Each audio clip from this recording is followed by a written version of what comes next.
Finally, I'm going to move on to the novel displays. And I think the premise for looking at novel displays is really to be able to view much larger portions of the segment at any one time so that you can clear, because most of these are going to be negative, right? So that you can clear the colon with a shorter interpretation time and more rapidly.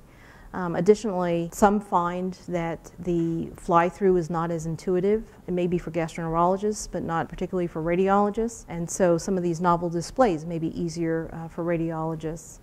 There's the potential to improve performance, so to increase the sensitivity as well as the specificity. And all of these novel displays, I think, will have to be able to accommodate tagging as well as have available electronic subtraction.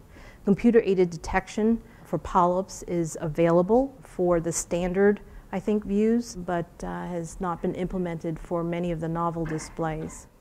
This is one where it has been implemented. This is the dissection view, or the fillet view, where the colon, which is a tubular structure, is basically cut along its long axis, opened and then flattened for display. And what's highlighted in blue are actually pre-targeted polyps.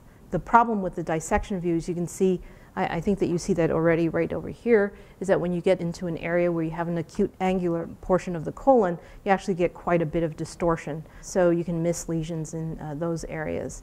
Just to show you a comparison, here's a large carcinoma and an adjacent smaller polyp.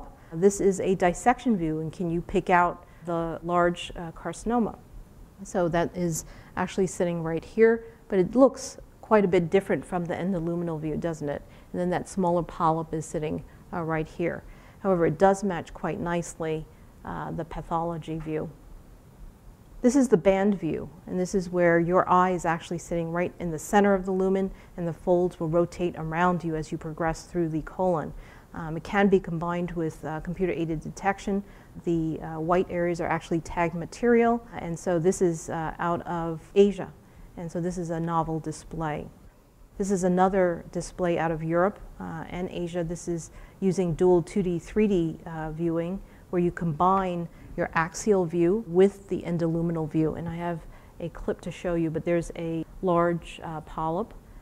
So watch this as you're flying through. Here's the polyp, and as you fly through it, you can see the soft tissue core of that lesion.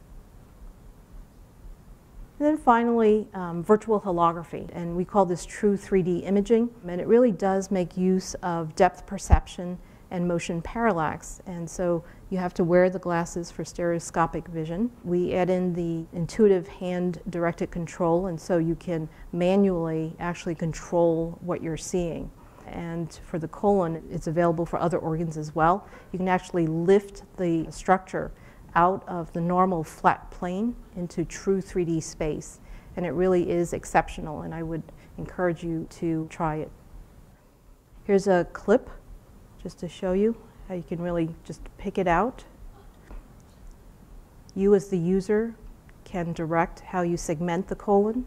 You can pick out particular segments for further evaluation. Take out pieces of the colon for further evaluation. And we just received a grant for working with EchoPixel on this, and we'll be performing both retrospective and a prospective trial using this new technology.